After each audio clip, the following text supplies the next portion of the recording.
నమస్తే welcome to meta news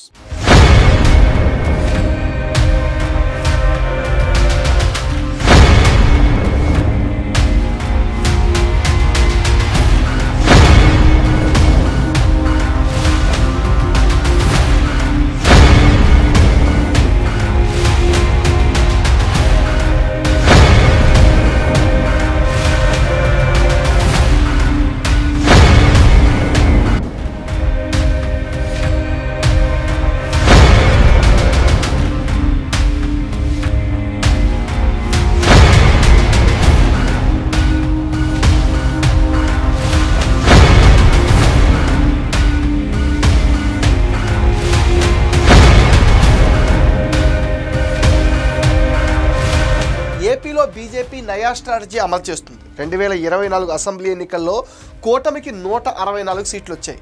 అందులో టీడీపీకి 130 సీట్లు రాగా జనసేనకు 21 సీట్లు వచ్చాయి. టీడీపీకి 1,53,00,000 ఓట్లు వచ్చాయి. జనసేన పార్టీకి 28 లక్షల ఓట్లు వచ్చాయి. బీజేపీకి 9.5 లక్షల ఓట్లు పోలయ్యాయి. బీజేపీ 10 సీట్లలో పోటీ చేయగా 8 చోట్ల గెలుపొందింది. 2 ఎంపీ సీట్లు జనసేన గెలిచింది. కాకినాడ నుంచి ఉదయ్ శ్రీనివాస్, మచిలీపట్నం నుంచి వల్లభనేని బాలశౌరి గెలిచారు. బీజేపీకి 3 లోక్సభ సీట్లు దక్కాయి. అనకాపల్లి నుంచి సీఎం రమేష్, రాజమండ్రి నుంచి బీజేపీ అధ్యక్షురాలు దగ్గుపాటి పురంధరేశ్వరి, నరసాపురం నుంచి భూపతిరాజు శ్రీనివాస్ వర్మ గెలిచారు. టీడీపీ 16 చోట్ల గెలిచిన సంగతి తెలిసిందే. కూటమి ధర్మాన్ని అనుసరించి మంత్రి పదవులు, విప్ పదవులు, నామినేటెడ్ పోస్టులను చంద్రబాబు నాయుడు బదిలీ చేస్తున్నారు. అయితే సంఖ్యాబలం సంగతి అటుంచితే ఖాళీ అవుతున్న ఎమ్మెల్సీ సీట్లలోనూ బీజేపీకి వాటా దక్కుతుంది. ఇటీవల ఖాళీ అయిన సీట్లలో ఒకదాన్ని సోము వీర్రాజుకి కేటాయించారు. ఇప్పుడు రాజ్యసభ సీట్లోనూ బీజేపీకి వాటా కావాల్సిందే అన్న రీతిలో వ్యవహారం నడుస్తుంది. విజయసాయిరెడ్డి రాజీనామాతో ఏర్పడిన రాజ్యసభ సీటు ఎవరికి దక్కుతుందనే చర్చ ఏపీలో సాగుతుంది. మాజీ సీఎం నల్లారి కిరణ్ కుమార్ రెడ్డి పేరు బాగా వినిపిస్తుంది. కానీ ఆయనకు పెద్దల సభ సీటు దక్కే అవకాశాలు లేవు. కాస్త తొందర పడితేనే కొన్ని రాజకీయ ప్రయోజనాలను అందుకోవచ్చని విజయసాయి డిసైడ్ అయినట్టుగా తెలుస్తోంది.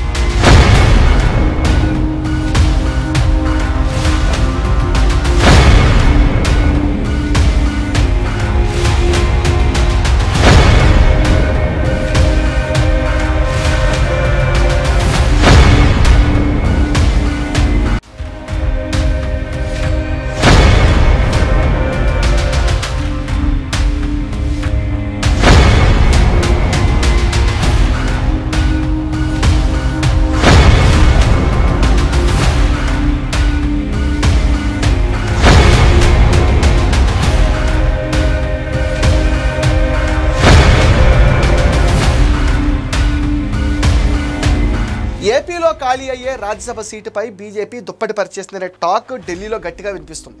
ఈ సీట్ను బీజేపీ సొంతం చేసుకుంది.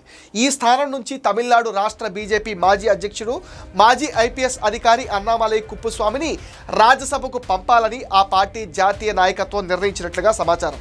ఇటీవల అన్నామలై స్థానంలో తమిళనాడు బీజేపీకి కొత్త రథసారథిగా నైనార్ నాగేంద్రన్ ఏకగ్రీవంగా ఎన్నుకున్నారు. తమిళనాడులో దూకుడు మీద ఉంటే అన్నామలైని రాజ్యసభకు పంపితే బీజేపీ వాణి పెద్దల సభలో బలంగా వినిపిస్తారనే చర్చ కూడా ఈ నేపథ్యంలో వినిపిస్తుంది.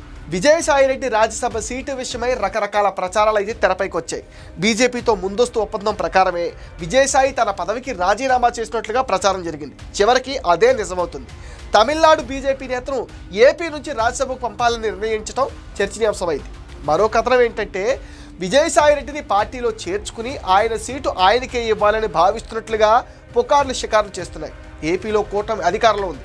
ముఖ్యంగా టీడీపీ పెద్దన్న పాత్ర పోషిస్తుంది. అయితే జాతీయ స్థాయిలో బీజేపీ అధికారంలో ఉండటం, ముఖ్యంగా రాజ్యసభలో బలం పెంచుకోవాలని ఆ పార్టీ వ్యూహాత్మకంగా వ్యవహరిస్తుండటంతో బీజేపీ అడిగితే రాజ్యసభ సీటు త్యాగం చేయక తప్పేలా లేదంటున్నారు.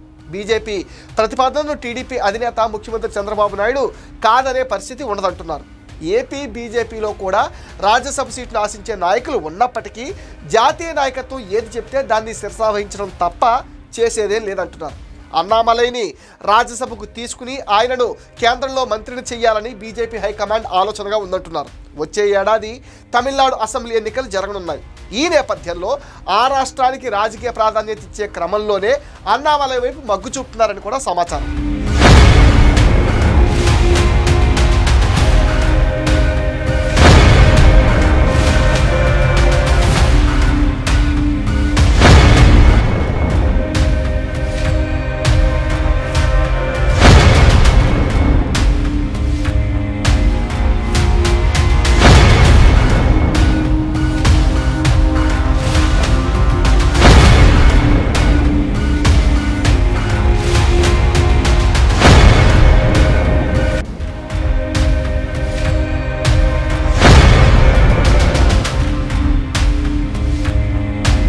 వైఎస్ఆర్సీపీకి రాజీనామా చేశాక కనీసం 4-5 నెలలు గ్యాప్ ఇచ్చి మరో పార్టీలో చేరితే బాగుంటుందని విజయసాయిరెడ్డి భావించారని అంటున్నారు. ఈ నేపథ్యంలో ఆయన బీజేపీ కండువా కప్పుకుంటున్నారనే ప్రచారం కూడా జరుగుతుంది. వాస్తవానికి ఈ ఏడాది జూన్ లేదా జూలైలో బీజేపీలో చేరాలని విజయసాయి భావించారు. అందుకు చంద్రబాబును కూడా బీజేపీ హైకమాండ్ సంప్రదించిందని టాక్ తెలుస్తుంది. చంద్రబాబు నుంచి ఇంకా గ్రీన్ సిగ్నల్ రాలేదని కూడా టాక్ వినిపిస్తుంది. కాకినాడ సీపోర్ట్ ప్రైవేట్ లిమిటెడ్ అధిపతి కేవీ రావు నుంచి అక్రమంగా వాటాలు బదిలీ చేసుకున్నారన్న ఆరోపణలు, మద్యం కుంభకోణంలో రాజ్ రెడ్డి, మిథున్ రెడ్డితో పాటు విజయసాయిరెడ్డి ప్రమేయంపై కూడా సిట్ విచారిస్తుంది. ఈ టైంలో విజయసాయికి బీజేపీ కండువా కప్పడం మంచిది కాదనే అభిప్రాయం వ్యక్తమవుతుంది. విజయసాయిరెడ్డి చేరికతో ఏపీలో పార్టీ బలోపేతం అవుతుందని బీజేపీ పెద్దలు భావిస్తున్నారట. ఏపీలోని ఉత్తరాంధ్ర రాజకీయాలపైన విజయసాయికి మంచి పట్టుంది. అక్కడి నుంచి వైఎస్ఆర్సీపీ కీలక నేతలను బీజేపీలోకి లాగేందుకు విజయసాయి తమకు సాయం చేస్తారనే కమల్ దళం అగ్రనేతలు అనుకుంటున్నారు. రెడ్డి వర్గానికి చెందిన వైఎస్ఆర్సీపీ ముఖ్య నేతలను బీజేపీకి చేరువ చేసే మాధ్యమంగా విజయసాయిరెడ్డి ఉంటారని కూడా భావిస్తున్నారు. అయితే విజయసాయి పైన అనేక ఆరోపణలు ఉండడంతో రాజ్యసభ సీటు రెన్యువల్ చేసే అవకాశం లేదని తెలుస్తుంది. 8 మంది ఎమ్మెల్యేలతో ఇప్పటికే ఒక ఎమ్మెల్సీ సీటు సంపాదించిన బీజేపీ ఇప్పుడు మరో రాజ్యసభ సీటును తీసుకునే పరిస్థితి రావడంతో కూటమి ధర్మమా మజాకా అంటున్నారు టీడీపీ నేతలు. ఇది మెటా న్యూస్ అప్డేట్. ఈ వీడియో పైన మీ విలువైన ఒపీనియన్ని కామెంట్ సెక్షన్లో పోస్ట్ చేయండి. మీరు ఇచ్చే కమెంట్స్తో మరిన్ని ఇంట్రెస్టింగ్ వీడియోస్ మీకు అందిస్తామని మీరేం చేయాలో మీకు తెలుసుగా. ఈ వీడియోస్ లైక్ చేయండి, షేర్ చేయండి, మెటా న్యూస్ని సపోర్ట్ చేయండి, సబ్స్క్రైబ్ చేయండి.